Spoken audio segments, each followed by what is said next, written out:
स्वागत है आपका दक्षिण कौशल आईएएस के इस ऑनलाइन प्लेटफॉर्म पर। मैं आपका एजुकेटर देवेश। हम लोग पॉलिटी के एमसीक्यू डिस्कस कर रहे थे। ये हमारी क्लास नंबर 6 है। इससे पहले हमने और भी टॉपिक के एमसीक्यू डिस्कस किए हैं, जिसमें हम पीवाईक्यूज भी डिस्कस कर रहे हैं। उम्मीद है आपको क्लास पसंद आ रही है। आज हम एक नए टॉपिक के साथ स्टार्ट कर रहे हैं। हमने पिछला जो हमारा लेक्चर था उसमें हमने प्रीएम्बल देखा था। ठीक है, उसके साथ साथ हम गवर्नेंस के क्वेश्चन देखे थे उस लेक्चर में। कुछ क्वेश्चन हम फेडरल और संघात्मक जिसमें और एकात्मक सरकार के एकात्मक जो व्यवस्था है उसके फीचर्स के जो भी क्वेश्चंस बन सकते थे वो क्वेश्चन हमने देखे। ठीक है, पॉलिटी के। आज हमारा जो टॉपिक रहेगा मेन, वो टॉपिक रहेगा संघ और उसके क्षेत्र, जो कि आर्टिकल 1 से स्टार्ट होता है। पॉलिटी का पार्ट 1 है। और सिटीजनशिप देखेंगे, नागरिकता के बारे में आज हम डिस्कस करेंगे। ओके, जो कि पार्ट 2 है कॉन्स्टिट्यूशन का, भाग 2। तो ये इसके क्वेश्चन आज हम देखेंगे। तो शुरू करते हैं हम अपने लेक्चर। ठीक है, एमसीक्यू शुरू करते हैं। आज का जो पहला एमसीक्यूज है आपकी स्क्रीन के सामने, ये है निम्नलिखित कथनों पर विचार कीजिए। ठीक है, कथनों पर विचार कीजिए। पहला है, भारत की संविधान सभा ने राष्ट्रीय ध्वज का प्रारूप 22 जुलाई 1947 को अपनाया था। ठीक है, अब ये डेट सबसे ज्यादा अहमियत रखती है, महत्वपूर्ण है। 22 जुलाई 1947 को अपनाया था। दूसरा, राष्ट्रीय ध्वज के 20 चक्र में 21 तीलियां हैं और जो राष्ट्रीय ध्वज की चौड़ाई और लंबाई का अनुपात है 3:4 है। देखो, पहला जो क्वेश्चन बनता है कि भारत की संविधान सभा ने राष्ट्रीय ध्वज का प्रारूप 22 जुलाई 1947 को अपनाया था। ठीक है, तो ये जो क्वेश्चन है, और दूसरा जो आता है, राष्ट्रीय ध्वज के 20 चक्र में 21 तीलियां है। ठीक है, अब हमें पता है, देखो 21 तीलियां तो है नहीं, 24 तीलियां है, स्टिक्स है। और जो राष्ट्रीय ध्वज की चौड़ाई और लंबाई का जो अनुपात है वो 3:4, 3:4 ना होके 3:2 है, लंबाई और चौड़ाई। ठीक है, लंबाई एंड चौड़ाई, लेंथ एंड विड्थ। अगर आप इसको सेंटीमीटर में देखोगे तो इसका आता है 90 सेंटीमीटर इंटू 60 सेंटीमीटर। ठीक है, ऐसे हो गया 90 सेंटीमीटर एंड 60 सेंटीमीटर ऐसे हो गई है। जब आप इसको देखोगे तो इसका जो रेशो आएगा वो कितना आएगा, 3:2 आएगा। ओके, तो ये आंसर है। तो इसका जो आंसर रहेगा क्या रहेगा, इसका आंसर आएगा आंसर डी। ओके, केवल एक सही है, दूसरा गलत है एंड तीसरा गलत। तो बिल्कुल 22 जुलाई 1947 को अपनाया गया। सेकंड क्वेश्चन देखते हैं। भारत की संविधान सभा ने राष्ट्रीय ध्वज को सर्वप्रथम कब स्वीकार किया था? जो भारत की संविधान सभा जो बनी थी उसमें राष्ट्रीय ध्वज को प्रथम बार कब स्वीकार किया गया था? तो इसका सही आंसर है, देखो हमने ऊपर भी देखा था, तो आंसर ए, 22 जुलाई 1947 को राष्ट्रीय ध्वज को अपनाया गया था। नेक्स्ट क्वेश्चन देखते हैं। भारत शासन द्वारा राजकीय चिन्ह स्टेट एम्बलम कब से अंगीकृत किया गया था? स्टेट एम्बलम जो हमारा, इसमें आप देख सकते हैं ये हमारा स्टेट एम्बलम है। ठीक है, इसको कब से अपनाया गया था? तो इसको अपनाया गया था 26 जनवरी 1950, जब हमारा संविधान लागू हुआ। ठीक है, संविधान लागू हुआ तो ये अपनाया गया। अब देखो, इससे कुछ और क्वेश्चन इस तरह से बन सकते हैं, जैसे हमारा राष्ट्रीय गीत हो गया। ओके, राष्ट्रीय गीत हो गया, गान हो गया, राष्ट्रीय गान। ओके, तो राष्ट्रीय गीत और राष्ट्रीय गान को कब अपनाया गया? तो जो राष्ट्रीय गीत था, राष्ट्रीय गीत और राष्ट्रीय ज्ञान को जो अपनाया गया था वो अपनाया गया था इन दोनों को 24 जनवरी 1950 को। ओके, संविधान लागू होने के 2 दिन पहले राष्ट्रीय गान और राष्ट्रीय गीत को अपनाया गया। और ठीक है, इसके बाद 24 जनवरी 1950 को ही संविधान सभा की लास्ट बैठक हुई थी। वो संविधान सभा है उसकी आखिरी बैठक। अगर ये क्वेश्चन आता है कि संविधान सभा की आखिरी बैठक कब हुई, तो कईयों को लगेगा कि 26 जनवरी 1950 को ही, क्योंकि उस दिन संविधान लागू हुआ, या फिर 26 जनवरी 1949, 1949 को हुई, उस दिन संविधान बन के तैयार हुआ। तो जो लास्ट बैठक हुई थी वो 24 जनवरी 1950 को हुई थी। अब देखते हैं, देखो अब हमारे क्वेश्चन स्टार्ट हो रहे हैं। पार्ट 1 संविधान का, संघ एवं इसका क्षेत्र। ओके, फर्स्ट क्वेश्चन देखते हैं।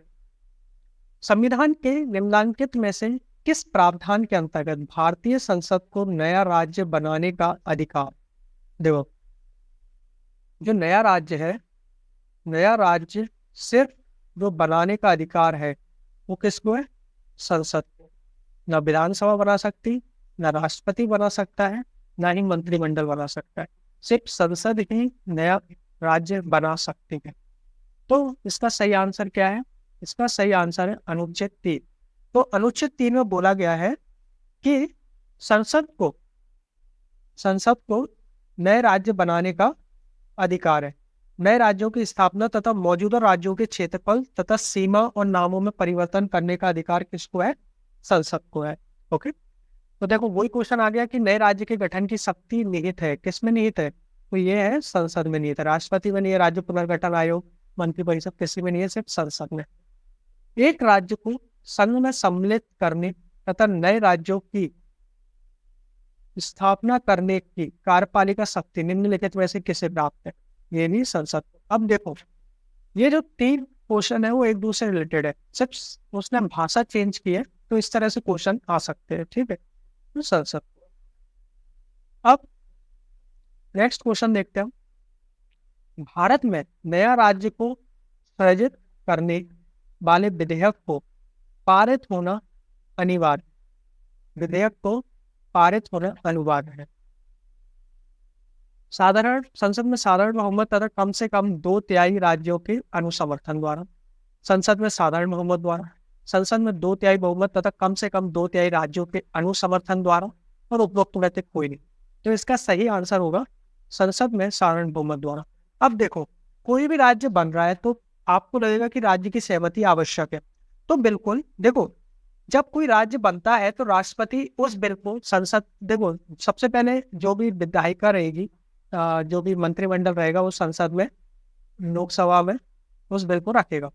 अब उस बिल को जब रखेंगे वो लोकसभा में, तो उसके बाद जो राष्ट्रपति है, ठीक है, जो अध्यादेश होगा राष्ट्रपति के पूर्ण मंजूरी के बाद ही। अब इसका जो अध्यादेश है, पहले तो देखो हम लोग देखो, पहले अध्यादेश लाएगी कोई भी सरकार, जब इस बिल को लाएगी अध्यादेश लाएगी, और जो अध्यादेश है वो पूर्व मंजूरी से लाएगी। किसकी पूर्व मंजूरी? राष्ट्रपति की। राष्ट्रपति जब उसे मंजूरी दे देगा तब वो संसद में लेके आएगी। ठीक है, अब क्या होता है, राष्ट्रपति उसे मंजूरी देगा, उससे पहले अध्यादेश को राष्ट्रपति जो है संबंधित जो भी विधानसभा है, जिस राज्य की विधानसभा है, जिस राज्य को आप तोड़ के एक नया राज्य बना रहे हो, उसकी विधानसभा को भेजेगा उस बिल को। लेकिन विधानसभा अगर इसे पास करती है तो ठीक है, और अगर नहीं भी पास करती है तो इसका कोई फर्क नहीं पड़ता है। ये सिर्फ एक प्रोसेस है कि भेजना रहता है।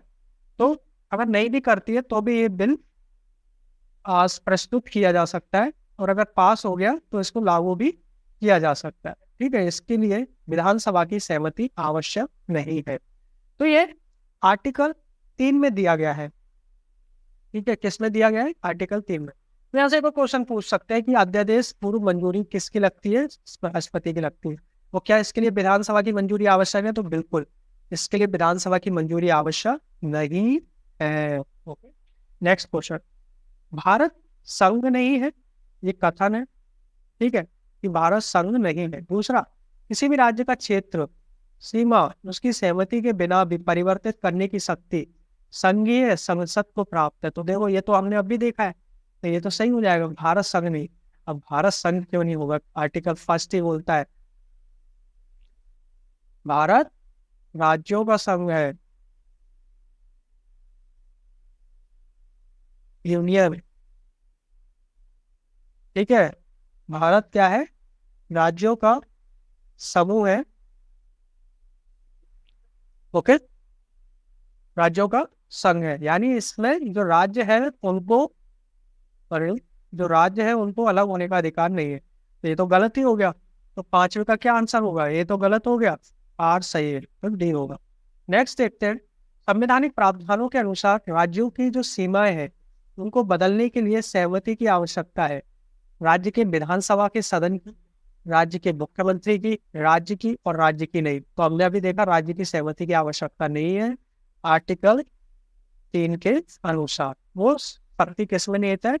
वो है संसद में निहित हो सकती है। ओके, नेक्स्ट क्वेश्चन देखते हैं। निम्न कथनों पर विचार कीजिए और दिए गए कूट की सहायता से बताइए कि इनमें से कौन सही है। तो संविधान में यूनियन ऑफ स्टेट्स शब्द प्रयुक्त हुआ है क्योंकि भारतीय राज्यों को अलग होने का अधिकार नहीं है। ओके, दूसरा आता है, एस के धरा आयोग ने राज्यों के पुनर्गठन हेतु भाषा के आधार की अपेक्षा प्रशासनिक सुविधा को वरीयता दी थी। देन तीसरा आता है, पंडित नेहरू, सरदार पटेल और पट्टाभी सीतारमैया की अध्यक्षता में कांग्रेस कमेटी राज्यों के पुनर्गठन के भाषाई आधार के पक्ष में नहीं थी। तो देखो, भारत में यूनियन ऑफ स्टेट्स हमने अभी देखा आर्टिकल 1 में दिया गया है भारत राज्यों का एक संघ है, तो बिल्कुल भारत राज्यों का संघ है, ये सही है। एस के धरा आयोग ने राज्यों के पुनर्गठन हेतु एक प्रशासनिक सुविधा को वरीयता दी। बिल्कुल, जो एस के धरा आयोग जो गठित किया गया था वो 1948 में गठित किया गया था और 1948 में इसने अपनी रिपोर्ट दी कि जो प्रांत है, जो राज्य बनाए जाए, वो भाषाई आधार पर ना बना के प्रशासनिक दृष्टि से प्रशासनिक सुविधा के अनुसार बनाए जाए राज्य। ठीक है, ओके। और उस रिपोर्ट की समीक्षा करने के लिए एक कमेटी बनाई गई जिसको JDP कमेटी भी बोला जाता है। ये कमेटी जो इसने रिपोर्ट दी थी उनकी संस्कृति पर विचार करने के लिए बनाई गई थी, जिसमें जवाहरलाल नेहरू, V वल्लभ भाई पटेल और P पट्टाभी सीतारमैया। तो इन्होंने भी 1949 में इस कमेटी की संस्कृति पर रिपोर्ट दी कि जो राज्य बने वो प्रशासनिक आधार पर ही बने, ना कि भाषाई आधार पर। ठीक है, तो इसका सही आंसर क्या होगा? तीनों ही सही हो, डी। नेक्स्ट क्वेश्चन देखते हैं। 1956 के जो 1956 था उसके राज्य पुनर्गठन अधिनियम, स्टेट रिऑर्गेनाइजेशन एक्ट भी बोलते हैं, कितने राज्य और संघीय क्षेत्रों की स्थापना की गई उस टाइप पे? ये क्वेश्चन आ सकता है। देखो, हमें ध्यान नहीं रहता या फिर हम कभी कंफ्यूज हो जाते हैं कि कितने की होंगे। तो इसका सही आंसर है, क्या आंसर होगा? बिल्कुल 14 राज्य और 6 केंद्र शासित क्षेत्र बनाए गए थे। ओके, नेक्स्ट क्वेश्चन देखते हैं। किस संविधान संशोधन द्वारा दिल्ली को राष्ट्रीय राजधानी क्षेत्र का दर्जा दिया गया? दिल्ली को राष्ट्रीय राजधानी क्षेत्र का दर्जा दिया गया। देखो, अब दिल्ली क्या है? हमारी नेशनल कैपिटल है। अब कभी क्वेश्चन ये पूछा जा सकता है कि किस से उसको नेशनल कैपिटल को राष्ट्रीय राजधानी क्षेत्र, जैसे हम आपने सुना होगा NCR रीजन बोलते हैं, नेशनल कैपिटल रीजन, उसका दर्जा मिला। तो इसका सही आंसर है 69 कॉन्स्टिट्यूशनल अमेंडमेंट एक्ट। ये कब आया था? 69 कॉन्स्टिट्यूशनल अमेंडमेंट एक्ट, संविधान संशोधन अधिनियम 1991 में आया था। ओके, और 1991 में आया था आर्टिकल ये 239 था, 239A में। ओके, NCR का दर्जा दिया गया। अब 10th आता है कि भाषा के आधार पर राज्यों के गठन हेतु राज्य पुनर्गठन आयोग की स्थापना कब की गई थी? राज्य पुनर्गठन आयोग की स्थापना कब की गई थी? अब देखो 1953, 1956, अब हमें तो पता है। देखो, राज्य पुनर्गठन आयोग जो रिऑर्गेनाइजेशन एक्ट था वो 1956 में बना, लेकिन गठन कब किया गया था राज्यों के गठन हेतु? तो गठन किया गया था 1953। और कौन सा आयोग का गठन किया गया था? तो जो आयोग था वो 29 दिसंबर 1953 को गठन किया गया था। इस आयोग का नाम था फजल अली आयोग। कौन सा? फजल अली आयोग बनाया गया था, क्योंकि इसके जो अध्यक्ष थे वो फजल अली थे। और इस आयोग में 3 सदस्य थे। एक तो खुद फजल अली थे, दूसरे आप इन्हें HN कुंजरू भी बोल सकते हैं, दूसरे हृदयनाथ कुंजरू, और तीसरे थे AM Panicker.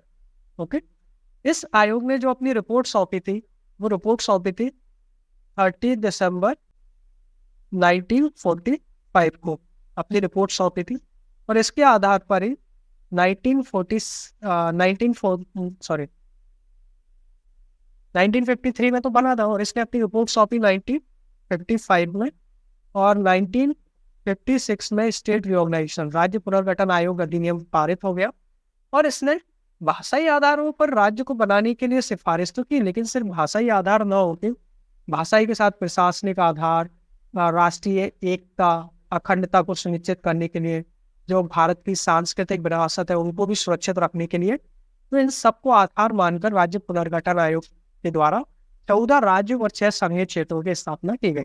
Okay, next question देखते हैं। कांग्रेस का जो नागपुर सत्र था 1920 के पश्चात प्रांतीय कांग्रेस समितियों का गठन भाषाई आधार पर किया गया था, भाषाई आधार पर। और दूसरा है 1948 में कांग्रेस ने भाषाई आधार पर प्रांतों के गठन की जो मांग थी उसको अस्वीकार कर दिया। अब देखो ये एक दूसरे से कॉन्ट्रेडिक्ट कर रहे हैं कथन, एक बात है आजादी से पहले की और एक बात है आजादी के बाद की, तो विरोध कर रहे हैं मतलब एक दूसरे का। कैसे? तो कांग्रेस के जो नागपुर सत्र था 1920, ये देखो ये नागपुर सत्र हुआ 1920, उसकी अध्यक्षता कौन कर रहे थे? उसकी अध्यक्षता कर रहे थे वही बी राघवाचारी, ठीक है, बी राघवाचारी उसकी अध्यक्षता कर रहे थे। ओके, नागपुर की अधिवेशन की। तो उसमें कांग्रेस ने भाषाई आधार पर जो प्रांतीय समिति थी उनको बनाने की, उनको आधार बनाया। क्या था? भाषाई आधार, क्योंकि उस टाइम देश को आजाद कराना था, लोगों को एकजुट करना था, ठीक है। और भाषाई आधार या फिर उनकी सांस्कृतिक अगर विरासत एक जैसी है तो एकजुटता और जो एकता है वो जल्दी आ जाती है, राइट, क्योंकि उनमें कॉमन होती है चीजें। लेकिन 1948 के बाद प्रशासनिक एकता, जब भारत संघों का समूह हो गया, अब किसी को अलग होने का अधिकार नहीं था। भावन प्रशासन को ध्यान में रखकर चीजें की जा रही थी कि प्रशासन व्यवस्था को सुगम कैसे बनाया जाए, और देश के विकास की ही बात थी, देश को विकसित विकास की ओर भी ले जाना था। तो इसके लिए 1948 में जो भाषाई प्रांतों के जो गठन है उसकी मांग को अस्वीकार कर दिया। तो इसका सही आंसर क्या होगा? ए और बी दोनों, बिल्कुल। 1920 के बच्चे बी राघवाचारी इसके अध्यक्ष थे, ठीक है, इसकी अध्यक्षता बी राघवाचारी कर रहे 1920। तो ये खत्म हो गए। अब इसके बाद भारत में ये सिटीजनशिप है,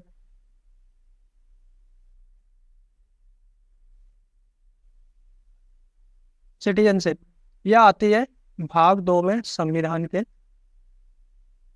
आर्टिकल 5 से लेकर 11 तक। जितने भी आर्टिकल हो भाग 2 से रिलेटेड है और नागरिकता से रिलेटेड है। इससे नागरिक, तो शुरू कर। पहला क्वेश्चन है, भारत में नागरिकता की निम्नलिखित विशेषताओं में से कौन सी सही है? कौन सी विशेषता सही है भारत में? तो देखिए, राज्य तथा राष्ट्र की बाहरी नागरिकता, राज्य की एकल नागरिकता, संपूर्ण भारत की एकल नागरिकता, भारत और अन्य देश की बाहरी नागरिकता। भारत और अन्य देश की, जैसे भारत का भी नागरिक है और वो किसी अन्य देश का भी नागरिक है। इसका सही आंसर क्या होगा? सी, बिल्कुल। हमारे यहाँ एकल नागरिकता को महत्व दिया गया है, एकता के लिए, राष्ट्र की एकता के लिए। व्यक्ति चाहे कहीं भी रह रहा हो, किसी भी राज्य में रह रहा हो, वो भारतीय ही कहलाएगा, ठीक है। दूसरा है, भारत के संविधान के किस भाग में हम नागरिकता से संबंधित प्रावधानों को पाते हैं? तो बिल्कुल हमने अभी देखा, भाग 2 है इसका आंसर। अरे ये भी देख लिया, वो भारतीय संविधान में कौन से अनुच्छेद नागरिकता से संबंधित है? तो ये हमने अभी देखा है, आर्टिकल 5 से 11 तक जितने अनुच्छेद है वो नागरिकता से संबंधित है। नेक्स्ट क्वेश्चन देखते हैं, भारत का नागरिक अपनी नागरिकता खो देगा यदि वह, कैसे खो देगा? भारतीय नागरिकता का या तो वो परित्याग करता है, स्वेच्छा से किसी अन्य देश की नागरिकता प्राप्त करता है, किसी अन्य देश के नागरिक से विवाह करता है, या फिर सरकार की आलोचना करता है। ओके, तो इसका आंसर देखो क्या होगा। तो देखो कब खो देगा, किस उसमें खो देगा? जब नागरिकता का परित्याग करेगा। देखो जब परित्याग कर देगा तो वो नागरिक नहीं रहेगा देश का, क्योंकि उसने नागरिकता का परित्याग कर दिया, तो नागरिक तो रहेगा नहीं। और किसी दूसरे देश की नागरिकता प्राप्त कर लेगा तो वो उस देश का नागरिक हो जाएगा, और भारत में दोहरी नागरिकता नहीं है। तो इन दो स्थितियों में वो जो भारतीय है वो अपनी नागरिकता खो देगा। अब किसी अन्य देश से नागरिक से विवाह कर लेता है तो उससे इसका कोई मतलब नहीं है, लेकिन विवाह करने के बाद अगर उस देश की नागरिकता वो प्राप्त कर लेता है तो वो नागरिकता खो देगा। सरकार की आलोचना कर लेता हूँ, बिल्कुल नागरिकता नहीं खोएगा। ये तो फिर हमारी स्वतंत्रता पर वो हो जाएगा ना, अभिव्यक्ति की स्वतंत्रता पर हमारे मूल अधिकार छीन ले जाएंगे, वो वही नागरिकता। तो आंसर है 1 ऑफ 2।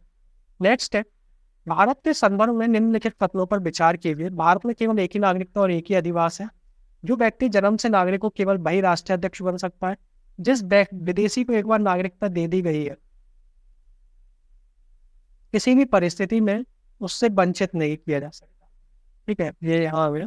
तो उपरोक्त कथनों में से कौन सा से कथन सही है, ये देखते हैं हम। तो भारत में केवल एक ही नागरिकता और एक ही अधिवास है। ठीक है, ये सही है। जो व्यक्ति जन्म से नागरिक हो वही राष्ट्रीय अध्यक्ष बन सकता है, ऐसा नहीं है। जिसने नागरिकता प्राप्त की हो, जो कि पहले भारत का नागरिक ना रहा हो, वो भी भारत का राष्ट्रपति बन सकता है। ऐसा ये जो कथन है ये अमेरिका के संदर्भ में सही होगा, भारत के संदर्भ में ये सही नहीं है। और जिस व्यक्ति के ऊपर नागरिकता दे दी गई किसी परिस्थिति में से वंचित नहीं किया जा सकता, तो ऐसा तो हो नहीं सकता है। अगर वो देश के विरुद्ध काम करता है, देश के विरुद्ध कोई एक्टिविटी करता है, किसी अन्य अपराध में जो कि संदिग्ध अपराध है, जो कि बहुत क्रिटिकल अपराधों में वो रहता है, शामिल रहता है, बिल्कुल उसके नागरिकता छीन ली जाएगी। तो फिफ्थ का क्वेश्चन है केवल ये। नागरिकता अधिनियम 1955 के अंतर्गत पंजीकरण द्वारा भारतीय नागरिकता प्राप्त करने के लिए भारतीय मूल के व्यक्ति को भारत में कितने वर्ष बिताने होंगे। अब यहाँ पर भारतीय मूल का व्यक्ति बात की गई है, people of Indian origin PIO की बात हो रही है। ठीक है, तो भारतीय मूल के व्यक्ति को भारत में कितने वर्ष बिताने होंगे। तो भारतीय मूल के जो व्यक्ति है भारत में उसको कम से कम 7 वर्ष बिताने होंगे, तब जाके वो भारतीय नागरिकता प्राप्त कर पाएगा। फिर है निम्नलिखित में से भारत में नागरिकता निर्धारण का विशिष्ट अधिकार कैसे प्राप्त है। नागरिकता को निर्धारित करने का विशिष्ट अधिकार, तो बिल्कुल आर्टिकल क्या होगा इसका, C, बिल्कुल आर्टिकल C है। तो ये संसद है और इसका जो आर्टिकल है आर्टिकल 11 बोलता है ये संसद को अधिकार है नागरिकता प्रदान करने का। ओके, आर्टिकल 11 में इस बात को बोला गया है। देन नेक्स्ट क्वेश्चन की तरफ आते हैं हम। भारतीय नागरिकता नहीं प्राप्त की जा सकती है जन्म द्वारा, देशीकरण द्वारा, किसी विवाह के सम्मेलन द्वारा और भारतीय बैंक में धन जमा करके। तो भारतीय नागरिकता नहीं प्राप्त की जा सकती, जन्म द्वारा बिल्कुल प्राप्त की जा सकती है, देशीकरण किसी विवाह के सम्मेलन द्वारा तो भारतीय तो भारतीय बैंक में धन जमा करके प्राप्त नहीं की जा सकती है। ओके, तो भारतीय नागरिकता देखो अब बात आती है किस किस तरीके से प्राप्त की जा सकती है। ठीक है, तो जन्म से प्राप्त की जा सकती है। ठीक है, रजिस्ट्रेशन पंजीकरण द्वारा या पंजीकरण करवा दे, जो कि हमने ऊपर देखा। ठीक है, फिर एक्विजिशन द्वारा जब भारत किसी क्षेत्र का अधिग्रहण कर ले, किसी विदेशी क्षेत्र का, तो उसके जो भी नागरिक रहेंगे वो भारतीय नागरिक बन जाएंगे। ठीक है, फिर एक्विजिशन अधिग्रहण हो गया। देन प्राकृतिक तौर पर नेचुरलाइजेशन द्वारा कोई भारत में आके बस जाए और कुछ टाइम तक रहने लग जाए, जैसे 7 से 8 साल लगातार रहा है, तो भारतीय नागरिकता भी अप्लाई कर सकता है। ओके, प्राकृतिक रूप से। एंड वंश के द्वारा जिसके वंशज भारतीय रहे हो, जिसके माता पिता या फिर दादा दादी भारतीय रहे हो, और भारतीय नागरिकता के लिए वो अप्लाई कर सकता है। ये जन्म से, पंजीकरण से, अधिग्रहण से और प्राकृतिक रूप से। तो इन 5 तरीकों से कोई व्यक्ति भारतीय नागरिकता प्राप्त कर सकता है। ये भारतीय नागरिकता के क्वेश्चन हो गए। ओके, तो हम अपना नेक्स्ट टॉपिक स्टार्ट कर रहे हैं। क्या है ये टॉपिक? ये टॉपिक है मूल अधिकार। अब हम मूल अधिकार के बारे में पढ़ेंगे। ओके, और देखो इसमें एक और आर्टिकल है जो कि बहुत इंपॉर्टेंट है। अगर ये पूछा जाता है कि नो डुअल सिटीजनशिप, यानी किस आर्टिकल में बोला गया है कि दोहरी नागरिकता भारत में नहीं है, दोहरी नागरिकता नहीं। तो बताइए आप, अगर आपने पढ़ा हो भारत में किस आर्टिकल में बोला गया है संविधान के कि दोहरी नागरिकता भारत में नहीं होगी। तो देखो, ये आर्टिकल है, आर्टिकल 9 बोलता है no dual citizenship in India. ठीक है, डुअल सिटीजनशिप नहीं होगी।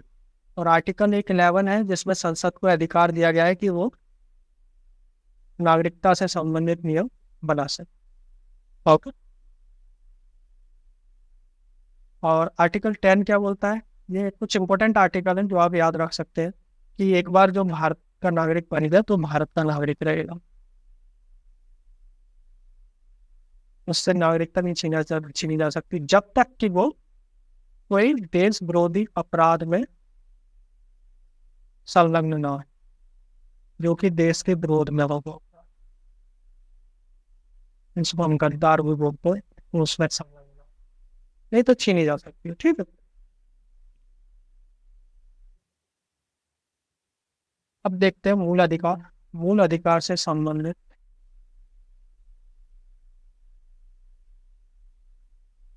टॉपिक। लेट्स, पहला क्वेश्चन आता है, निम्नलिखित में से किस व्यक्ति ने मूल अधिकारों को हमारे लोगों के लिए प्रतिज्ञा तथा सभ्य विश्व के साथ किया गया समझौता कहा। किस व्यक्ति ने कहा था मूल अधिकारों के बारे में ये चीज, बताइए। तो इसका सही आंसर है डॉक्टर एस राधाकृष्णन। ठीक है, जो कि भारत के पहले वाइस प्रेसिडेंट और सेकंड प्रेसिडेंट बने।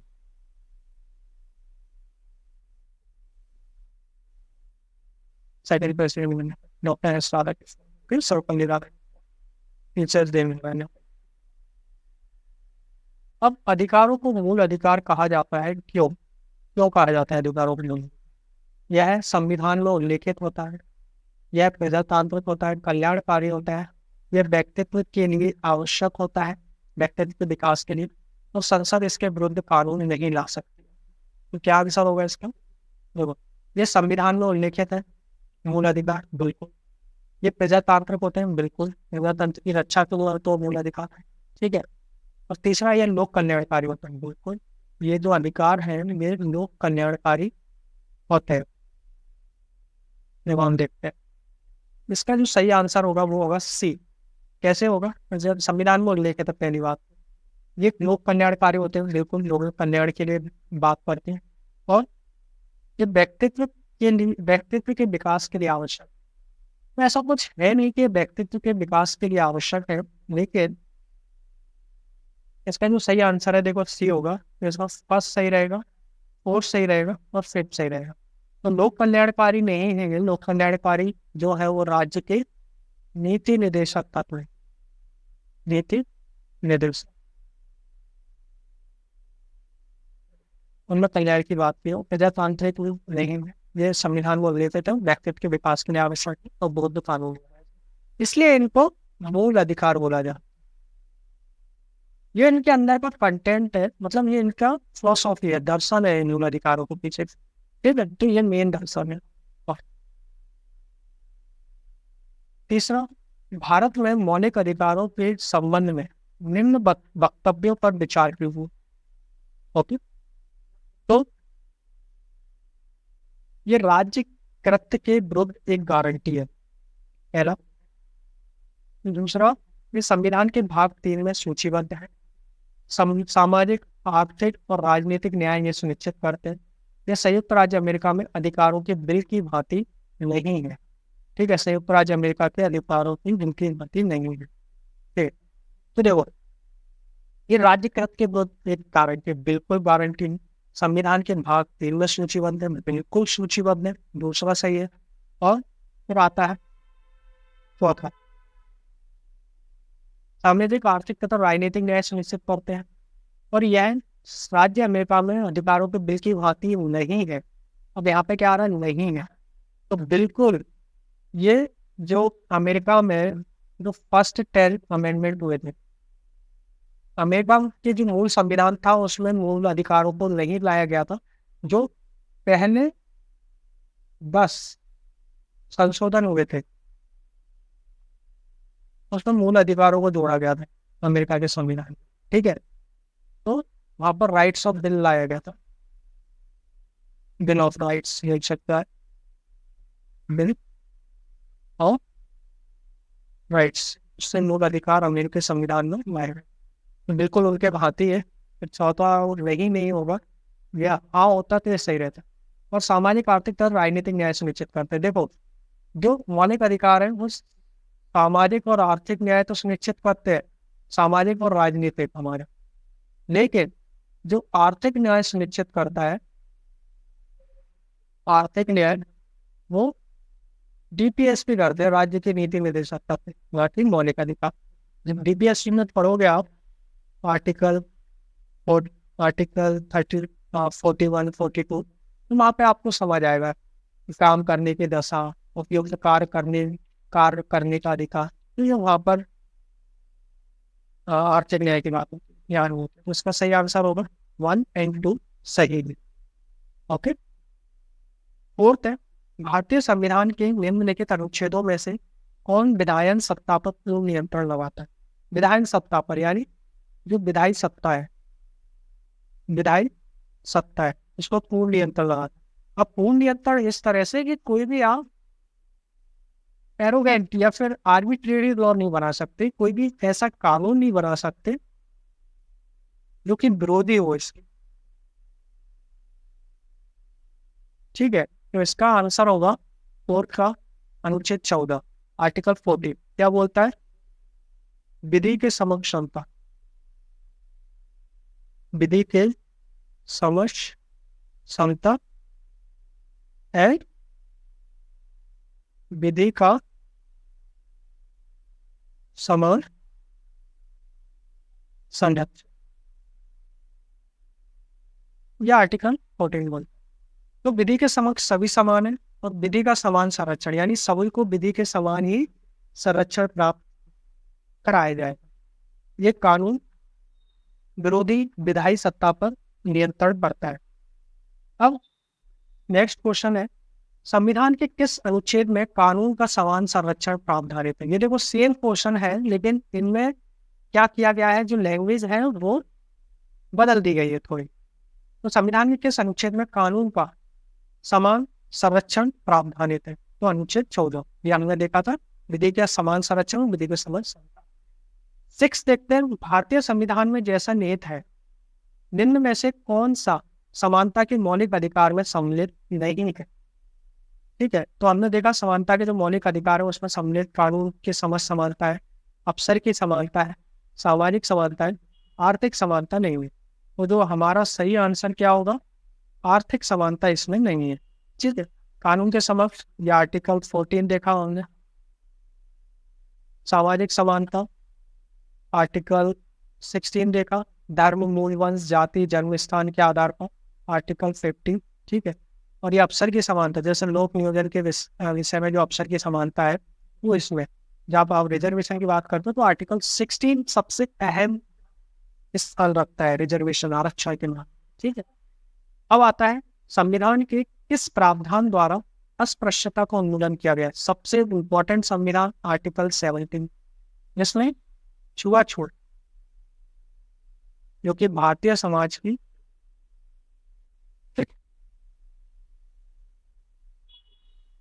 जो भारतीय समाज में जो पनपी छुआछूत है उसको मिटाने के लिए अनुच्छेद 17 अस्पृश्यता का उन्मूलन करता है।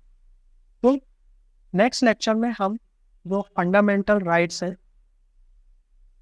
उससे रिलेटेड जितने क्वेश्चन है उनको कंप्लीट करेंगे ये टॉपिक, और फिर नए टॉपिक की तरफ मूव करेंगे। आपको लेक्चर पसंद आ रहे हैं तो इनको सब्सक्राइब कीजिए। दक्षिण कौशल IAS के यूट्यूब प्लेटफॉर्म पर जाके आप सब्सक्राइब कर सकते हैं, और जो पुराने लेक्चर हैं प्ले लिस्ट में जाके उनको एक्सेस कर सकते हैं। तो मिलते हैं एक नए क्लास में नए लेक्चर के साथ, एक नए टॉपिक जिसमें हम फंडामेंटल राइट्स को कवर करेंगे और नया टॉपिक देखेंगे। ओके, और उससे रिलेटेड जो भी डाउट्स हैं वो आप कमेंट में डाल सकते हो, और आपको क्लासेस के रिगार्डिंग कोई भी सजेशन है जो देना है हमें तो बिल्कुल आप वो भी दे सकते। मिलते हैं नेक्स्ट लेक्चर में, तब तक के लिए धन्यवाद।